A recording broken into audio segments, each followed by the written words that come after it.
wasiiro ku-xigeenno mas'uuliyiinta gobolka iyo degmada Berbera gudiga dabagalka xasuuqa iyo dad kale oo ay ka madiyeen xubno ka tirsan hay'adaha laamaha dawladda ee ka howlgala xarunta gobolka Saaxil ee Berbera ayaa maanta ka qayb galay asqaran loo sameeyay 17 qof oo la xasuuqay xilligii dawladda Siyaad Barre 1989 kuwaasi oo laga helay xabalo wadareedyo ku yaala xaafadda Burcasheekh ee magaalada Berbera dadka la xasuuqay ayaa lafahooda maanta dib loo kafay isla markaasina lagu aasay xabaalo ku yaala dhinaca koonfureed ee magaalada Berbera hadda halkaasi ay ka soo jeedeen siyaasadda kadib gudida dabagalka xasuuqa mas'uuliyiinta gobolka iyo degmada Berbera iyo xubno isugu jira wasiiro ku-xigeenno ayaa dadkii halkaasi ka hadlay waxa ka mid ahaa wasiirada wasaaradda cadaaladda iyo wasiirka wasaaradda awqaafta iyo arrimaha diinta kuwaasi oo dhamaantoodba ka warramay dadkaasi iyo sida naxariis darrada leh ee cadawadu ay ku jirto ee loo xasuuqay waxaan halkan isugu nimidnay in aynu xaqoodii u gudno intii aynu inagu kari karaynay 17 dhalinyaro u badan oo lagu xasuuqay xaafadda la yiraahdo Burcasheekh ee magaalada Berbera oo aynu dib ugu aasayno xuquuq wixii ay lahaayeen intii aynu kari karnay inagu aynu dib u siinayno iyada oo gacan ka xaq daran dishay aniga waxa ii dheer anigu waxaan ahaa markhaati yani waan joogay habeenkii dadka la laayay magaalada Berbera joogay xanuunka dheeraadkii waxa weeyaan dalka oo dhan dadka waa la ururinaya Soomaaliland oo dhan waa la leynayay laakiin Hargeysa iyo Burco iyo magaalooyin waaweyn baahan inta dadka la ururiyo baa la oranayay hebel waa la waayay tan waxay dheeraad ku ahayd magaalo xidhan bay ahayd maqaaxiyaha Burcasheekh iyaga dadku iska fadhiyo oo marka hore jeel iskaga jira ayaa inta maqaaxiyihii laga soo ururiyay maqaaxida dhabarkeedii lagu toogtay kuwii laga soo kiciyayna rasaasta way maqlayeen markii laga dareerana meedkii waa la isku taagay marka waxa weeyaan xanuun dheeraad bay ahayd waxa weeyaan meeshii lagu laayay dusheedu un baa lagu aasay maanta Soomaaliland de arsan mayso nidaam buu ahaa shakhsi gaar ah cid gaar ah ma ahayn nidaam buu ahaa nidaamkana maanta waxay soo maray dawladda xamar ka dhisan afar madaxweyne soo maray laba kumeel gaar bay ahaayeen laakiin madaxweyne hore Xasan iyo Farmaajaba waxay ahaayeen madaxweyne rasmi oo loo aqoonsaday waxa laga hari karaa oo ummadaas ay ku gamin kartaa nidaam buu ahaa shakhsiyaad gaar ah ma ahayn waa la garanayaa cidii fulinaysa marka laakiin waxa ahaa nidaam jira oo ku soo baxay amar dawladeed waxa laga gamin karaa inuu maanta madaxweynaha jooga uu qiro in dadkaasi xasuuq u dhacay magaciisi iyo xabaasha uu leeyahay la garto laguna duceeyo halkaas waana soo qayb ka mid ah iyo gargaarid qayb ka mid ah weeyay laakiin reer Soomaaliland waxaan leeyahay loo midoobo dhammaan tacdiyadii loo geystay dadkeena in badan imika ka maqlaysa aan dhalanin hase taariikhda in lagu soo celiyo ay mudan tahay oo aan loo baahan la yiraahdo taariikh hore rag hore waxaan geystay dhibaato ma jirto dadkii geystay way dhinteen way tageen qaar baa nool maanta wali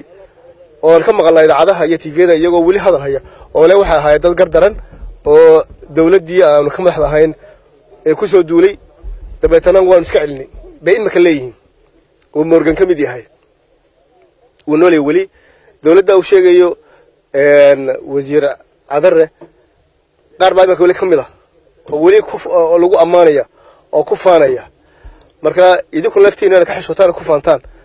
oo dib u soo saartaan taariikhdiina oo ogaataan waxa la tawaayeen darbe la tahay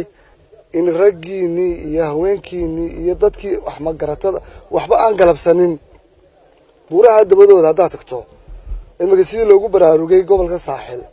buuraha madow hadaa tagto waxa lagu tusay xabaal wadareed baa lagu tusay lagu xaaqay dad xoolo iska waraabsanayay oo banaanka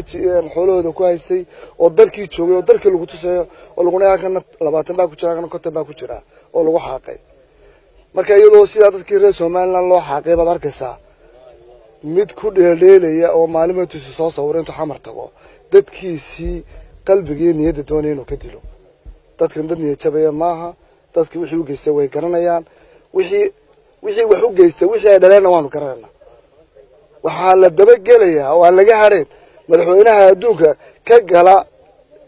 godob ka gala dadkiisa xaqa tafsiirtiisun baa ayuun baa isagana dabar jaraa la raacaa fariinta aan dadka muslimiinta ah u diraya weeye iyo dadka Soomaaliland ba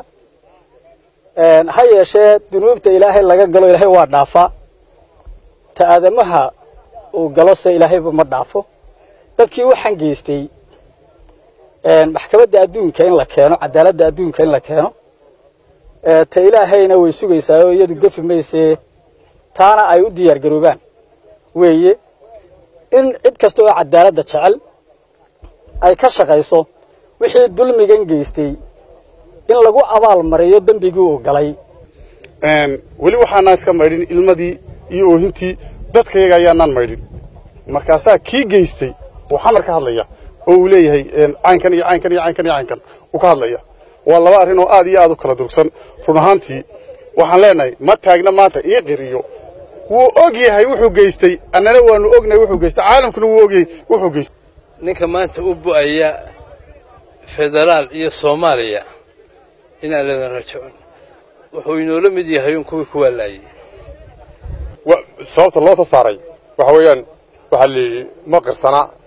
dadkii laayay nimankan waxaan leenahay waxba aqrina idinkoo sida imkaatiin ka taageer ayaa la ku tiri doonaa la saari doonaa sharci baa saari doonaa waxba aqrina idinkoo ka taageer ama caruurteena ama idinka madaxweynaha iyo wasiirada iyo ku-xigeenkooda iyo waxooda idinkoo ka taageer sida imkaatiin oo aan meeqaan lahayn ayaa qaadan doontaa kiiskaad burtu ku qaadan doontaa waxaan aad uga xunay kulli anaga wax nagu soo gaadhay waa maana jirin waqtiga waxaan dhacayaan waxna ka garamayno laakiin saraakiisha dawladda laamaha ammaanka sirdoonka waxaan ka codsanaynaa inaan la oranin oo ciidan laysay laakiin waa la garanayaa saraakiisha halkan joogtay in jiilka dhalinyarada looga tago ciidan wixii geysatay maaha intaanoo kaliya dadka la xasuuqay guud ahaan hase ahaatee inta laga warqabo waxa looga yahay in kumanaan iyo boqolaal u dhashay dalkan lagu xasuuqay meelo kala duwan oo ka mid ah dalka jamhuuriyadda Soomaaliland sida magaalooyinka Berbera Hargeysa Burco iyo deegaanada ku hareeraysan xasuuqa ugu badan ayaa la sheegayaa in laga geystay magaalada Berbera iyadoo jiraan boqolaal xabaalo wadareedyo ku yaala dhinaca koonfur galbeed magaalada Berbera iyo eeriyada madaarka magaalada Berbera oo dadkii ugu badnaa lagu xasuuqay xilligii Siyaad Barre gaar ahaan sanadadii 1988 ilaa 1989 dadka reer Soomaaliland ayaa waxay ku aan marnaba ilaawi karin cadaawadii uu talaskii cadawga faralkii waxaysnimada ahaa ee kula kacay iyo xasuuqii aan loo kala aabayeen iyadoo inta badan dadkaasi lagu xasuuqayay ama lagu leeynayay inay isku hayb ahaayeen dhaqdhaqaaqii SNM عبد السلام حريش عثمان تيفي قرنك سومالي لا بربيرة